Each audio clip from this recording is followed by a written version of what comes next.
What's going on, fellas? Biker Dave here with the 2020 Honda Grom MSX125.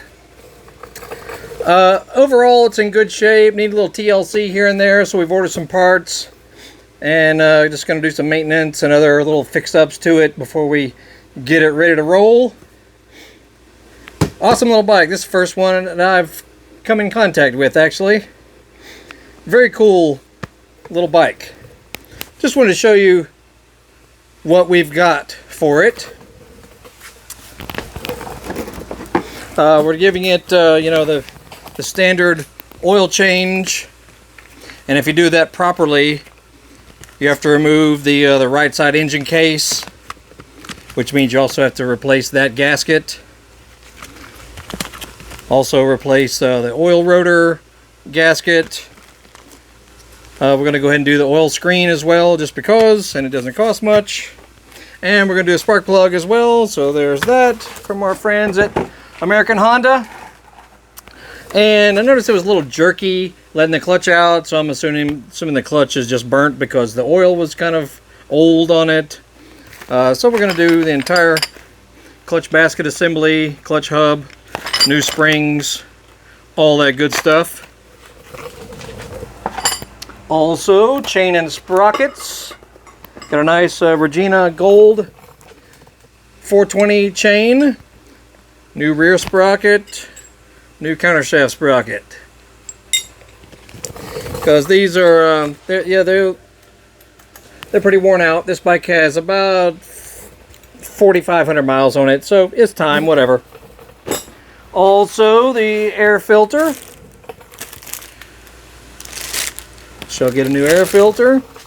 And the shrouding right here on the other side, it's got a couple of little chips on it. And, you can't just fix one of them or try to replace just one, because then it won't match perfectly with the other one. So, replacing both shrouds. Yeah, the color is even a little bit darker as well, since this one's probably been out in the sun a while. It gets bleached. We're waiting on the front fender to come. It's got a cracked front fender, even though it doesn't look like this bike has been wrecked. I think it was just kind of handled kind of hard in a garage or whatever, but yeah, there's no scratches on anything. Nothing twisted on the frame or the subframe or the forks or anything. So it looks like it was just kind of handled rough, whatever you want to call it. But yeah, I got both shrouds. Gotta go OEM, unfortunately. And gonna replace the stock exhaust with an awesome aftermarket setup. Pretty slick carbon fiber look to the canister. Comes with all your support hardware, springs and brackets and whatnot. Pretty sweet. And anytime you replace an exhaust, it's a good idea to go ahead and replace the crush gasket, which is right here at the head, where the exhaust comes up into the head. Go ahead and replace this gasket, and make sure you remove yours as well, because some of them are kind of fibrous and they're hard to remove or hard to even see if they're in there. So make sure you get a pick or something and make sure that the little gasket comes out of the head when you take the muffler or the whole header off. And that's the same on pretty much any four-stroke dirt bike. Replace the crush gasket. And that's that. That's pretty much it. Everything is pretty straightforward on these little bikes. Let's walk around it real quick. Everything is pretty straightforward, basic.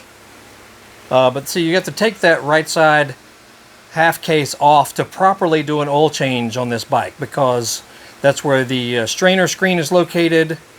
There'll be a little more oil left in there as well, so it's a good idea to remove it. But we're going to replace the entire clutch basket, clutch hub, and all that. So that means we get to take the oil rotor off, and you have to have a special little 4-pin socket, which we happen to sell on our eBay store. If you just look up Honda Grom socket, you'll find that. So we got to take this funky lock nut off, and then we can pull the rotor off. Then we can take the clutch assembly off and swap it out. And here is that case half right there. Make sure you keep track of your dowel pins. This guy here, this little guy over here. Make sure you don't lose them. And then when you put your new gasket on, make sure that you clean everything off. You know, clean both surfaces off of the crankcase and this case half before you try to put the new gasket on. Otherwise, you might get a leak. But not that big a deal. And that's pretty much it. I mean, these bikes are pretty easy to work on. You know, parts are available and whatnot. Oh, we're going to... we've improved the rear tail light assembly. It's got the aftermarket, you know, flush-mounted turn signals and an integrated rear tail light that has the turn signals, you know, mounted in. So that's why this is off right now, because we were improving the front brake switch actuator. Anyway, but that's that. And look over here. 2023 Honda CRF250RX, the off-road version. One of the first in the state of Georgia, and we got our hands on it. So we may do some videos on that, even though it's, you know, brand new. But we may show you a little bit about it. It's a beauty. 2023 model. Yes, sir. Has an 18-inch rear wheel. It's got the kickstand. It's got, you know, mapping for better for woods riding. Larger gas tank than the R model. You know, just a few things that are a little more woods appropriate, I guess you'd say, but that is a beauty. Anyway, just wanted to show you that. Anyway, check out our channel. We got all kinds of cool stuff. Always adding more videos. You know, dirt bikes, street bikes, Harley Davidsons, Ford Mustangs, Cadillac ATS-V, Hummer H3 Alpha, old, you know, Chevy trucks, older Ford Mustang GT, Ford Taurus X, Chevrolet Traverse, you know, any vehicle we ever come in contact with, we try to do videos on just how to fix things on it, service things on it, and whatnot. So scan through our channel and like, subscribe, follow, and if any of our videos help you out, make sure you click the thanks button that's underneath each video. We really appreciate it. Biker Dave signing off. You'll have a great day. And a little 2020 Honda Grom getting ready to get some improvements done. Y'all have a great day. We'll see y'all